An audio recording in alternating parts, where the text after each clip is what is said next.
আমিও ফেসবুক থেকে টাকা ইনকাম করতে চাই, এটা আমার একটা শখ। কিন্তু আমার পরিবার থেকে এই বিষয়ে সাপোর্ট করে না আপু। ভিডিও আপলোড করা, ভিডিও করা এটা তারা পছন্দ করে না। আমি কিভাবে এটা করতে পারি আপু? তুমি তো ফেস ব্যাড দেখাও না, তোমার পরিবার থেকে কি এই বিষয়ে কোনো সমস্যা হয় না? কেউ কিছু বলে না? আমি তো ভিডিও করতে চাই কিন্তু পরিবার সাপোর্ট পাই না, তারা নিষেধ করে ভিডিও করতে।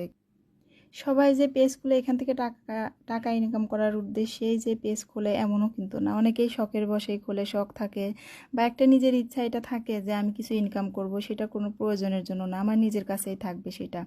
তো এমনটা কি হতে পারে বা এটা কি করা যায়? সব প্রয়োজনেই সবার থেকে সবসময়, সেটা হাজব্যান্ড হোক, বাবা মা ভাই বোন, সবার থেকে টাকা চাওয়া বা কোনো কিছুর প্রয়োজনের জন্য টাকা চাইলাম বা এটা দরকার ওইটা দরকার, তো এটা অনেকেই চায় কি যে যদি নিজে কিছু করতে পারতাম, নিজের করা যেত তাহলে ভালো হতো। তো এই ইচ্ছা থেকে অনেকেই পেজ খুলতে চায়, তো পেজ খুলতেছে। বা অনেক আপু এই প্রশ্ন করে আমার কাছে যে এইভাবে আমিও চাই আপু, আমার অনেক শখ, আমার ইচ্ছা আমি ফেসবুক থেকে টাকা ইনকাম করব। তো আমি বলবো যে হ্যাঁ আপু, ইচ্ছা অবশ্যই এখান থেকে টাকা ইনকাম করা যায়, টাকা এভাবে অনেকেই করতেছে ইনকাম।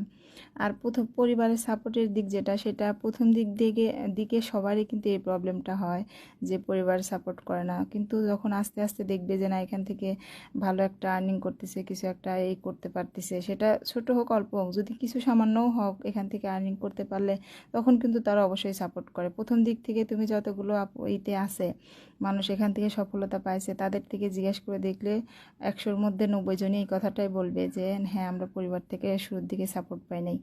নিজের আশেপাশের মানুষ বাদ পরিবার থেকেও কিন্তু পাওয়া যায় না সাপোর্ট। তো এরকম হয় আস্তে আস্তে। প্রথম দিকে সমস্যা থাকে সব কিছুতেই, ভিডিও আপলোড করার দিক দিয়ে, তারপরে পরিবারের সাপোর্টের দিক দিয়ে, তারপর অনেক সময় বুঝি না সব কিছু। তো এগুলো আগে একটা স্পেস খোলার আগে সব কিছু আগে বুঝে নিতে হবে যে আমি কোন টাইপের ভিডিও করব, কিভাবে ভিডিও করব। এগুলো করে যদি সিস্টেম মতো ভিডিওগুলো আপলোড করতে পারি, তাহলে দেখা যায় 1 মাসের মধ্যে যখন সেট আপ চলে আসে, সেট আপগুলো করে নিয়ে যদি এখান থেকে টাকা ইনকাম করতে পারি, তো ওই 1 মাস একটু কষ্ট করা লাগে, সেটা পরিবারের দিক দিয়ে হোক আবার নিজের ভিডিও করার দিক দিয়ে হোক। তো যখন ওই ভিডিও 1 মাস করার পরে যখন সব দিক দিয়ে ঠিকঠাক হয়ে যায়, তখন দেখবেন পরিবার থেকেও সাপোর্ট করবে যে হ্যাঁ এখান থেকে তো আসলে ইনকাম হচ্ছে, ইনকাম করা যায়। তো এটা ভেবে তারাও সাপোর্ট করবে, তখন এই সমস্যাটা আর হবে না। আর এইভাবে করার পরে তখন তো এখান থেকে টাকাও ইনকাম করা যাবে, নিজের শখ শান্তি দেখা যায়, অনেক জিনিস যেটা আমার পছন্দ বা আমার কিনতে ইচ্ছা করতেছে, তো এই সব জিনিসও কিনে এখান থেকে কিন্তু ভালো একটা অ্যামাউন্ট পাওয়া যায়, এখান থেকে সেগুলো পূরণ করা যায়, সেই সব ইচ্ছা পূরণ করা যায়। তো আমি বলবো যে বসে না থেকে সবাই একটা পেজ খুলে এখান থেকে কিছু ইনকাম করুন, সেটা প্রয়োজনের জন্য হোক বা শখের জন্য হোক। কেউ শখ করে খুলতেছে, কেউ প্রয়োজনে খুলতেছে, যে যে কারণে খুলুক, একটা পেজ খুলে এখান থেকে কিছু টাকা ইনকাম করলাম, নিজের হাত খরচ যদি এখান থেকে চলে, এটা কিন্তু অনেক বড় একটা বিষয় আমি মনে করি সবার জন্য।